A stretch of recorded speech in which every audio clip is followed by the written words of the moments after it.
ma ne ko bu mu fàtte fond ba. loolu bu ko fànkul bu awul ci yoon boobu noonu yooyu nag moo koy yóbbee sax ci ñoo xam ne demoon nan ba taxaw bu élection bi doon suba ñu wooteel ko te yooyu bu ñu doxaatee ay quelques fan wala avant un mois ba campagne bi di kii démarré balaa ñuy dugg ci yenn yi maanaam ay mbir gaar ko ba ñooñu dañuy taxaw foofu mu ne ni gis la sax ak gis seen butit la ñuy yemale. looy wax nii.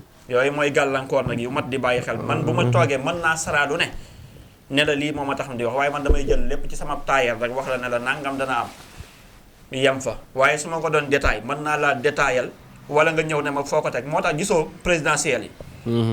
kilifa yi fi jot a dugg yëpp nga indi leen fii. waaw ñu jaaree ci yow ñëw fii 3 heures du matin ak heure bu nekk. bu ñu génnee luñ la wax. waaw bu ñu génnee. waa jaa ngi nii. waaw parce que wax nañu wax joo xam ne ba ci biram sulay bi mu ñëwee toog fii. waaw ma wax ak moom la ma ko wax keroog jour boobu ka mu doon woo téléphone. waaw bëggoon na kut kookut rek jot ko ca saasa. parce que waxuma ko waxi dof. waaw ma ko waxoon waxi dof du xaar sax du woote téléphone day jóg ne la waa kon ba beneen. ni waa jaa ngi la ma wax. waaw mais ñi fi jaar ñëpp Mamadou Lamine Dianteek ñi fi jaar ba Jibi Ndiaye Guèye ak ñooñ ñëpp ñu fi jaar ku ci nekk ba nga génnee xam nga ni kii lii muy wax am na fu mu ko teg foo xam ne waxantuwul te lambatuwul loolu nag mooy tawfeex mais nag bu dee global nag mën naa tëb rek wax la ne la temps rek boole lépp yàq rek parce que da dul xaj ci émission bi c'est cool.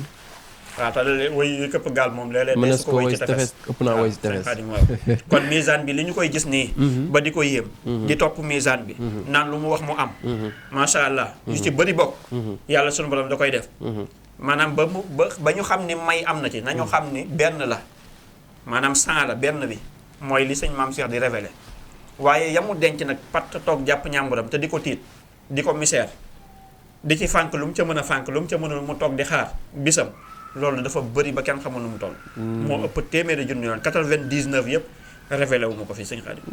waaw. ba ci wàllu ndox mi. waaw jeexintal ya mu def. ak ya mu war a def. moom élection yi tamit. jeexintal ya mu war a def. ak la mu war a def. yooyu yëpp sëñ Xaadim. waaw. à chaque fois bu ñu tàmbalee Fall tey dañuy dugg un peu ci li nga xam ni moo di xam-xam. ñu fas ko yéene waxtaanee un peu ndaxte day baax yenn saa it ñu xamal nit ñi ni misaan bi moom daa complet ndax misaan bi complet mooy ki nga xam ne dalay wax ba nga juddoogul wax la bi nga juddoo wax la li ñëw wax la li ñëwagul ba noppi ñu la boo jaaree fii kat lii dana def nii boo jaaree fii lii kon day baax ñuy wane polyvalent waaye di wane complet bi nga xam ni misaan bi moom la complet Fall misaan bi dëgg-dëgg tey boo ma doon décortiquer misaan bi tey bu ma la woon nga tasal ma misaan bi wax ma lan mooy misaan bi lan nga may wax. waaw li ma lay wax mooy lépp.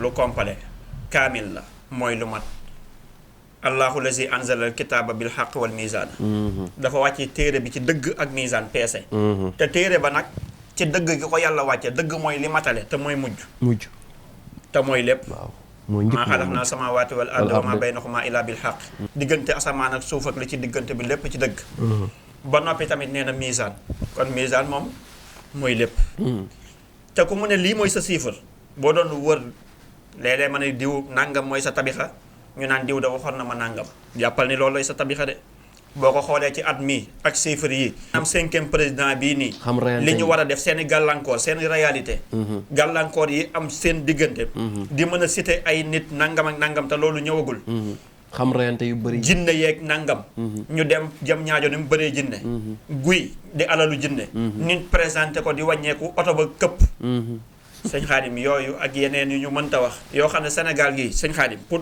wax la lan moo di misaan bi rek ak doole bi xamal ni misaan bi dëgg révélation yi ma ci war a def dëgg defaguma ko